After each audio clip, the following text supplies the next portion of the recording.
you're never going to be ready, so just do it. I think one of the biggest lies we tell ourselves is, I'll do it when I'm ready. I'll apply when I'm ready. I'll start the business when I'm ready. I'll make the video when I'm ready. I'll ask them out when I'm ready. Or I'll go to the gym when I'm ready. Or I'll start that book when I'm ready. It's always the when I'm ready. I'll have the difficult conversation when I'm ready. And it sounds responsible on the surface. It sounds like we're preparing. But I think a lot of the times when we say, I'm not ready yet, is just fear wearing a nicer outfit. Because here's what I'm starting to realize for myself as well, is that you're probably never going to feel completely ready. And that's a lesson I've really started to learn lately. There's always going to be another reason to wait, another reason to learn, and another bit of confidence you think you need. Maybe a new piece of equipment, a new qualification, another sign, and eventually you have to ask yourself, am I actually preparing or am I hiding? Because most of the meaningful things I've personally done in my life, I didn't feel ready for them at all. And weirdly enough, that's usually when I started becoming ready. I nearly didn't start this YouTube channel. It's a great example. I thought about doing something like this for ages and enjoy conversations, enjoy talking about lessons and talking about life concepts. But there was always a reason not to. What am I going to talk about? Who's actually going to watch me? What's the audience? What if people I know see it? What if I look awkward? What if I sound stupid? And those are probably all true. What if nobody watches? What if people think I'm going to be some sort of motivational guru, which I'm definitely not. And the funny thing is, none of those questions had answers before I started. I could have spent another year researching YouTube, watching videos about thumbnails, learning about retention, buying the better camera, writing more scripts, planning everything perfectly. And I still wouldn't have known what it actually felt like to sit in front of a camera and speak. And I found that the only way that I learned was just to press record. And honestly, the first videos, and probably still this video now, probably won't be my best. And in a way, you hope that they aren't, right? You hope that you're learning each time you make a video, each time you tackle a task. It's almost like playing a video game. Because if the videos I make a year from now are exactly the same, there is definitely a certain style that I'd like to maintain. But hopefully my speaking gets a bit better. Hopefully the life lessons we talk gets a little bit better. And if they're the same as I am making in a year's time, then I probably haven't improved very much. But I can't make video number 50 without making video number 1. And that sounds incredibly obvious. I think we forget that with our own lives, we want the confidence that someone has done something 100 times before we've done it once. And it just doesn't work like that. Confidence usually comes after action. I think we have confidence backwards. We tell ourselves, once I'm confident, I'll do it. But most of the time it's do it, survive, learn from it, and then do it again. It's almost like asking a girl out or asking someone out. In a way, you do drum up the courage to ask them out. But for me, the confidence I gain after asking them out, whether yes or no, obviously the no sucks and the yes gives you a lot of confidence, but the confidence in actually doing that task afterwards is where the confidence comes from, essentially. You don't become confident at the gym by sitting at home convincing yourself that one day you'll belong there. You go, you feel awkward for a little bit, you don't know where everything is, you start to wonder whether everyone's looking at you. Then eventually it becomes normal. The same thing happens with work, public speaking, like I said before, dating, starting a business, making videos, having uncomfortable conversations. Confidence is usually evidence-based. It's your brain slowly collecting proof that says, I've done this before. I've survived. I can probably do it again. But you can't collect that evidence while you're standing on the sidelines. You need to be playing the game. Preparation can also become procrastination, which I'm very guilty of. I want to be a bit careful here because preparation is obviously an important part. If you're doing something that genuinely requires training, safety, knowledge, planning, or preparedness, that's important. Being prepared is important. And I'm not saying walk into an operating theatre tomorrow and say, hey, Richard told me that I'm never going to be ready, so I'm just jumping in. Definitely don't do that. But there's a point where preparation stops helping and starts protecting you from discomfort, and each individual person is different, and I think you know yourself where that line is. I definitely do for myself, and I definitely tell myself a story of, oh no, I'm still preparing, where ultimately I'm just protecting myself from discomfort. You might think you need to read another book, watch another tutorial, rewrite a new plan, buy another piece of equipment, wait for Monday to come, wait for next month, wait until work comes down, wait until X event passes, wait till you feel motivated, and the goalposts ultimately just keeps moving forward or moving further away. And like I said, I've definitely done this before. You tell yourself you're being productive because you're thinking about doing the thing. But thinking about going to the gym isn't training. Thinking about starting the business isn't starting the business. Thinking about applying for the job isn't submitting the application. Thinking about telling someone how you feel isn't having the conversation that you need to have or want to have. And at some point, planning has to become movement. Otherwise, it's just extremely organized avoidance. You can't protect yourself. So you can't predict yourself into certainty. I think one reason we want to feel ready is because we want certainty. We want to know, will this work? Will I be good at it? Will people judge me? Will I regret it? Will I fail? Will I succeed? And unfortunately, life gives you almost none of those answers up front. You can make the smartest decision in the world and still have it go badly. You can make a decision you've been terrified of and have it completely change your life in such a positive way that you'd never have thought of. You just don't know. And for someone like me who, tends to overthink a few things, it's quite hard. Because my brain it loves trying to solve future problems. I'm a bit of a future thinker. My brain wants to play every scenario out. If I do this, then maybe this will happen, then that will happen, and I'll do this. And before you know it, you've lived 14 imaginary lives and haven't moved an inch from the actual real one. Eventually, I think you have to accept there are things you only learn by entering a situation. No amount of thinking can replace that experience. And that's something I've definitely learned over the last couple of weeks, is that you just got to jump in. The experience comes from learning, the experience comes from jumping in, and the confidence comes from afterwards.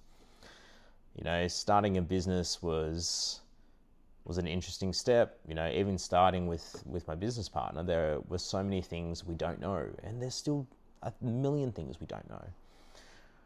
We don't sit there one day and suddenly feel, yep, we've now possessed every piece of knowledge required to run a business, and we're going to tackle it. We ultimately started with, we had an idea, we have experience in this industry. We saw a few things we could do a bit differently. Let's just start there. And then all of a sudden, websites, products, pricing, suppliers, marketing, customers, all these departments or avenues just started rolling through, and then you start to learn, and you learn on the journey. And things we got wrong as well, things we're still trying to work out and figure out, but that's ultimately part of the journey. The business didn't come from after we knew everything. A lot of the learning came because the business existed. We had real problems to solve that force us to learn quickly. And I think that's true for almost everything. Action gives you, or gives your learning a direction. Before you start, you're trying to learn everything. After you start, you realize what you actually need to learn, and I think that's a massive difference. It gives you, or puts you on the right path and what you need to figure out. I really never developed a website myself, and luckily there's so many great tools out there. And we quickly put a website up. Something simple, something I didn't know how to do beforehand, and I didn't need to, take a website learning class before we jumped into the business. We just saw it as a problem. Okay, let's see how we can solve this real quickly and learn. And your first attempt is supposed to be bad. And in a way, I don't know if I call myself a perfectionist, but I do want to do. I'm an optimizer, and I've learned that my first attempt is supposed to be bad. You just got to get the bad one out of the way. And I think another reason why we wait is because we don't want to be bad at something, and it takes a lot of humility to be bad at something, and that's understandable. Being a beginner can be embarrassing, especially if you're an adult. There's something really uncomfortable about being competent in one area of your life and then trying something new where you have absolutely no idea what you're doing. You go from feeling capable to feeling like an idiot pretty easily, and your ego hates it. My ego hates it. But being bad at something is not evidence that you shouldn't be doing it. Sometimes it's the evidence that you're doing something new. I make music, and if I compare myself or compare something I create with my earlier attempts, of course there's a difference. You learn what works, your taste develops, your skills improve, your experience improves, and you just become more comfortable with the tools you have at hand. You start making the decision faster. But if you demanded that, the first attempt at something that you've ever made has to be sounding like someone who's been experiencing it for the last 15 years, no one would ever make any sort of progress. It's like you need permission to suck, not forever, but long enough to become decent, and for that period, it's unavoidable. Everyone wants to skip the beginner. You can't, and you can only go through it. And sometimes it's nice being a beginner. Like not everyone. You get to see whether it's a hobby or skill or whatever you're trying to do. You see it from a beginner's perspective, and I think you can learn a lot from there. You can be humbled a lot very quickly. But yeah, you gotta. I find that I have to stop waiting for the motivation. There's probably a lot of quotes and terms out there that a motivation doesn't really come. Tony Robbins talks about pull and push, not motivation in a sense, but what's something that pushes you, and then what's something pulls you to we could say motivate you. I'll start something when I feel motivated is a common phrase I use for myself, and ultimately good luck to that, because from my experience it doesn't work for me, and hopefully it works for you, but it definitely doesn't work for me, because motivation ultimately is very unreliable. Is incredibly unreliable. Some mornings you wake up ready to take over the world. Other mornings you make a coffee and it feels like the most major administrative task you've ever done in your life. If you only acted when you're motivated, your life becomes completely dependent on your mood. I think the better question is, what can I do? What can I do even though I don't feel ready? Maybe you don't write the whole business plan. Maybe you open the document. Maybe you don't smash out a massive workout. You just get yourself to the gym. And for me, today was a great example where it's a Sunday, I'm pretty relaxed today. Got home, got a few chores I need to do, but really I just wanted to eat some food, sit on the couch and watch some telly. If I did that, I'd probably have no motivation to make this video today. But I realized that you just need to stop asking so many questions and so many things of yourself, or wait for the motivation to come. You just need to tackle the next task and just simplify it. And I just did the dishes, and then I just did my laundry, and then what did I do after that? I think I made myself a smoothie. Okay, what's the next thing? I started writing a script, and then started recording this video. And I think you need to tackle things in baby steps, and you tend to build a bit of momentum afterwards. I press record and I'll talk for 5 minutes. Well, it's probably longer than 5 minutes. You submit one application, that might drive another new application for what you do want to do. You learn a new song, or you're playing guitar, or you said you want to go for a walk. Let's just start with a 5-minute walk and see how you go. The fear might not go away, and that can be a little scary, because I also think we have this idea that courageous people aren't scared. Everyone's scared. I don't think that's true. That the most courageous and most out there people aren't ultimately scared.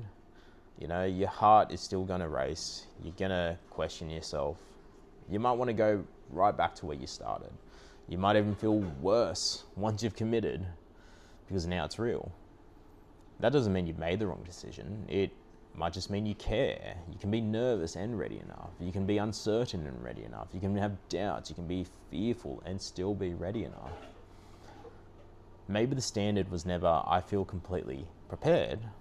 Maybe it should be, I know enough to take the next step. And that's so much more achievable. Ask what waiting is costing you. That's the other side of the coin, is that we always think about, okay, if we get enough motivation to complete an X task, whatever that task is, think about what's it costing you if you don't do it, if you don't try to achieve it. We spend a lot of time thinking about the risk of acting, and don't think enough time about the risk of waiting. What happens if you wait another year? What happens if you never apply? What happens if you never tell them how you feel? What if you keep putting your health off? What happens if the idea you keep thinking about stays forever in your head? There's a cost to action, but there's a cost to no action. And the cost to action could be, you might fail, you might embarrass yourself, waste some time, lose some money. The cost of, buying certain equipment, buying whatever it is. But there's also a cost to inaction, and sometimes that cost can be much bigger. It may not be as tangible, but whether it's regret, resentment, loss of time, loss of opportunity, and that sits with you. That sits with you for years. It sits with me. I've things I wish I started earlier, this YouTube channel, or certain tasks I wish I did earlier. And remember, you don't have to be perfect. I'm not trying to be perfect as much as I aim for that. It's just about taking the next step. And